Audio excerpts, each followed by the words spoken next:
Hello friends, जय Jagannath. Welcome to my channel Sanjh fashion. Beautiful flower rain lily वर्षा दिने भरी भरी की फुटी थाए। ए वर्षा दिने जदि ए फुलटी आम गार्डन रे किंबा बालकनी गार्डन रे न थाए फ्रेंड्स, ताहाले फूल गछ लगेइबा ही व्यर्थ आम पाई। नाटी जेमती सुंदर देखिबाकू ए रेन लिलीटी बहुत सुंदर आउ यह बहुत प्रकार मध्य आसी थाए फ्रेंड्स। व्हाइट कलर आसी थाए, मतलब धड़ा कलर आसी थाए, पिंक कलर आसी थाए, आउ येलो कलर आसी थाए, आहुरी मध्य पर्पल कलर मध्य एई रेन लिली रही थाए। ये जितेबेले फुटी थाए फ्रेंड्स, बहुत सुंदर करथाए आमर बालकनी गार्डन आउ आमर गार्डन को। वर्षा पानी को बहुत भल पाई थाए एई फूल गछटी फ्रेंड्स। जेते दिन पर्यंत आमर वर्षा न पड़ी थाए ए फूल बहुत मात्रा रे फुटी न थाए। हाँ, खरा दिने गोटे गोटे फुटी थाए, किंतु वर्षा दिने यह भरी भरी की फुटी थाए। ये तो गला तार सुंदरता विषय रे। आसंतु जानिबा ए प्लांटटी किपरि ग्रोथ करि थाए आउ एहाकू आमे कौन फर्टिलाइजर दे थाउ। फ्रेंड्स, आपण मानकू ए प्लांटटी 20 टंका रे मिलिजिब आमर नर्सरी रे आपण मानकू एहार मंजी आउ पुआ बा बल्ब मिलिजिब, जहाकू आपण यूज करी सेथिरु नुआ गछ आनी परिबे। नाइ तो आपण जदि गछ आनिबे ताहले ताहा नर्सरी रु आनी परिबे। पियाज भली एहार पुआ गुड़िक होई थाए, जहाकू आमे लगेइले नुआ गछ आसी थाए आउ मंजी गुड़िक कला कला होई थाए। ए फूलटी आमर सुखी गला परे सेथिरु मंजी बाहरी थाए। ए वर्षा दिने आमे ताहाकू यूज करी नुआ गछ करि परिबा। फ्रेंड्स, आपण माने एहाकू कौनसी भी पॉट रे लगेई परिबे। ए देखंतु मु गोटे वेस्ट कोल्ड ड्रिंक्स बॉटल रे एहाकू लगेई देइची आउ देखंतु केते सुंदर भाबरे एहा ग्रोथ करी अछि। आउ एथरे फूल फुटिले फ्रेंड्स बहुत सुंदर देखा जिवो एई पॉटटी।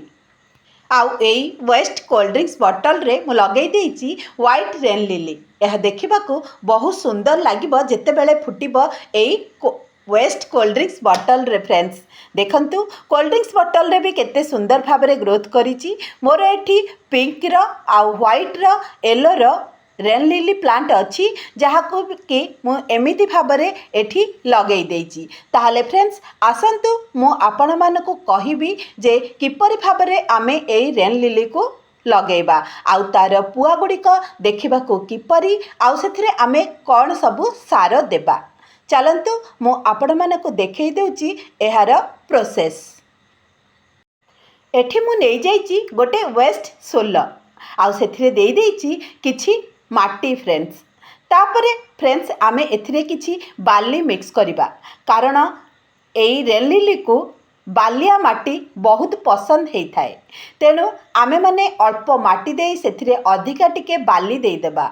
मु से माटी रे आगुरु बाली मिसई देइथिली आउ टिके अधिका बाली मिसई देउची। ए देखंतु माटीटी जेपरि फपसालिया रहिबो, बालिया लागिबो, जेमति कि तार जो पुआ गुड़िक भल भाबरे चेर धरी परिबो फ्रेंड्स। आउ नै जाइची फ्रेंड्स, देखंतु एठी आमर कंपोस्ट गोटे वर्ष पुराना गोबर खत, ताकू भी आमे 4 मुठा देई दबा एई माटी भितरे। सबुठु बेस्ट फर्टिलाइजर हेउची आमर कंपोस्ट बा गोबर खत।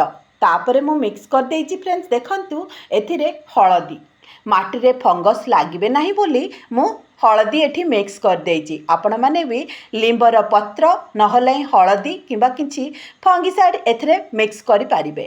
हाँ फ्रेंड्स, ए गछरे कोनोसी पोको लागंतिनी, मु तो आज पर्यंत देखिनी, किंतु मते जहा जणा अछि एथिरे पोको जमा लागंती नाही। तेणु हेउची एहा हेउची लो मेंटेनेंस प्लांट टिए, जहाँकि आमको वर्षा दिन रे बहुत सुंदर फ्लावर देई थाए। एठी मु जो माटी नेइथिली फ्रेंड्स, ताको देखंतु एम्ति लाइन करिकी आमे लगेई देबा एथिरे। देखंतु फ्रेंड्स, मु नेइ जाइची किछि पुआ बा बल्ब। एठी हेउची मोर व्हाइट रेन लिली रो पुआ गुड़िक। से गुड़िक देखिबाकू पूरा पियाज भली, देखंतु फ्रेंड्स पियाज भली ହେଇଛି ଆଉ ପିଆଜ ଗଛ ସଦୃଶ୍ୟ ମଧ୍ୟ ଏହା ହୋଇଥାଏ। ତେଣୁ ଏହାକୁ ଲଗାଇବାରେ କୌଣସି ଅସୁବିଧା ନଥାଏ। ମାଟିଟିରେ ଯେହେତୁ ବାଲି ଅଧିକା ଅଛି, ଏହା ଚେର ଧରିବାରେ ମଧ୍ୟ ସାହାଯ୍ୟ କରିଥାଏ ଆଉ ଆମର କମ୍ପୋଷ୍ଟ ତାକୁ ବଢ଼ିବାରେ ସାହାଯ୍ୟ କରିଥାଏ। ହଁ ଫ୍ରେଣ୍ଡସ୍, ଆଉ ଗୋଟେ କଥା ମୁଁ ଆପଣମାନଙ୍କୁ ଏଠି କହି ରଖୁଛି, ଯଦି ଏଇ ବର୍ଷା ସିଜନରେ ଆପଣଙ୍କ ଗଛରେ ଫୁଲ ଆସୁନାହିଁ, ତେବେ ଆପଣମାନେ ଗୋବର ଖତ ଦେଇଦିଅନ୍ତୁ, ନହେଲେ କଦଳୀ ଚୋପାର ପାଣି କିମ୍ବା ପିଆଜ ଚୋପାର ପାଣି ସେଇ ଗଛର ମୂଳରେ ଦେଇଦିଅନ୍ତୁ। ଦେଖିବେ ବହୁତ ସାରା ଫ୍ଲାୱରିଂ ହେବ ଏଇ ବର୍ଷା ସିଜନରେ। ହଁ ଫ୍ରେଣ୍ଡସ୍, ଆଉ ଗୋଟେ କଥା ମଧ୍ୟ ଆପଣମାନଙ୍କୁ କହି ରଖୁଛି, ଆପଣମାନେ ଯଦି ବର୍ଷା ପାଣିକୁ ଷ୍ଟୋର କରି ରଖିବେ ଆଉ ଏଇ ପ୍ଲାଣ୍ଟଟିରେ ଦେବେ, ତେବେ ତାହା ବହୁତ ସୁନ୍ଦର ଫ୍ଲାୱରିଂ କରିଥାଏ ଏଇ ବର୍ଷା ସିଜନରେ ଫ୍ରେଣ୍ଡସ୍। ଯେହେତୁ ବର୍ଷା ପାଣି ଏହାକୁ ବହୁତ ଭଲ ହୋଇଥାଏ, ଏହା ଗ୍ରୋ କରିବାକୁ ଆଉ ଫ୍ଲାୱରିଂ କରିବାରେ ମଧ୍ୟ ତାହା ସାହାଯ୍ୟ କରିଥାଏ।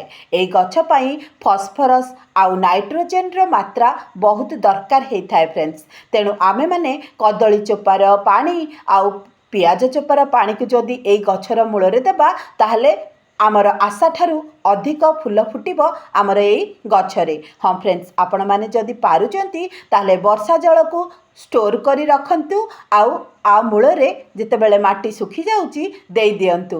ଦେଖିବେ ବହୁତ ସୁନ୍ଦର ଭାବରେ ଗ୍ରୋଥ୍ କରିବା ସହିତ ଫ୍ଲାୱରିଂ ମଧ୍ୟ ମସ୍ତ ହେବ।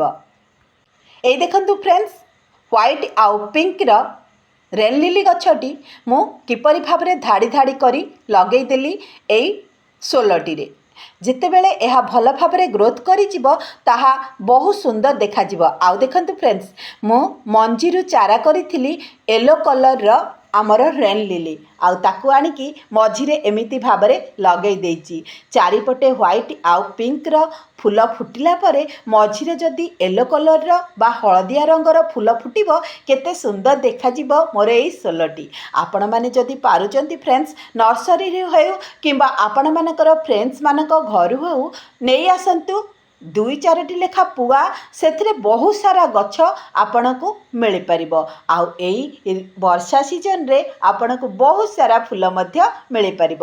ଏଇ ସୋଲଟିକୁ ଫ୍ରେଣ୍ଡସ୍ ମୁଁ 2ଟି ଇଟା ସାହାଯ୍ୟରେ ରଖିଦେଇଛି, ଯାହାଫଳରେ କି ମୁଁ ପାଣି ଦେଲେ ତାହା ଭଲ ଭାବରେ ଡ୍ରେନେଜ୍ ହେଇଯିବ। କାରଣ ଏଇ ସୋଲଟିରେ ମୁଁ ଭଲ ଭାବରେ ଡ୍ରେନେଜ୍ ହୋଲ୍ ରଖିଛି। ସବୁବେଳେ ମନେ ରଖିଥିବେ ଫ୍ରେଣ୍ଡସ୍, ବର୍ଷା ସିଜନ୍ ଆସି ଯାଇଥିବାରୁ ଗଛର ମୂଳରେ ଯେପରି ପାଣି ଷ୍ଟୋର ହେଇକି ନ ରୁହେ। ଏହା ହେବା ଦ୍ୱାରା ଆମ ଗଛର ଚେର ନଷ୍ଟ ହୋଇଯାଇଥାଏ ଆଉ ଗଛଟି ତା ସହିତ ମଧ୍ୟ ନଷ୍ଟ ହୋଇଯାଇଥାଏ। ତେଣୁ ଫ୍ରେଣ୍ଡସ୍, ଆପଣମାନେ ସବୁବେଳେ ମନେ ରଖିଥିବେ, ପାଣି ଦଉ ଦଉ ଯେପରି ପାଣିଟି ଡ୍ରେନେଜ୍ ହେଇଯାଉଥିବ ବା ବାହାରକୁ ବାହାରି ଯାଉଥିବ, ତେବେ ଯାଇ ଗଛଟି ଆମର ସୁସ୍ଥ ରହିବ। এই ଦେଖନ୍ତୁ ଫ୍ରେଣ୍ଡସ୍, ମୁଁ ପାଣି ଦେବା ମାନେ କିପରି ଭାବରେ ମୋର ପଟ୍ଟିରୁ ସବୁଯାକ ପାଣି ବାହାରକୁ ବାହାରି ଯାଉଛି, ଆଉ ଏହିପରି ଭାବରେ ଆପଣ ମଧ୍ୟ କରନ୍ତୁ ଫ୍ରେଣ୍ଡସ୍। ଭିଡ଼ିଓଟି କିପରି ଲାଗିଲା ନିଶ୍ଚିତ କମେଣ୍ଟ ବକ୍ସରେ ଜଣାଇବେ। ଯଦି ଭଲ ଲାଗୁଥାଏ ଗୋଟେ ଲାଇକ୍ କରିଦେବେ ଆଉ କମେଣ୍ଟ କରିବାକୁ ଜମା ଭୁଲିବେନି। ତାହେଲେ ରହୁଛି, ଜୟ ଜଗନ୍ନାଥ।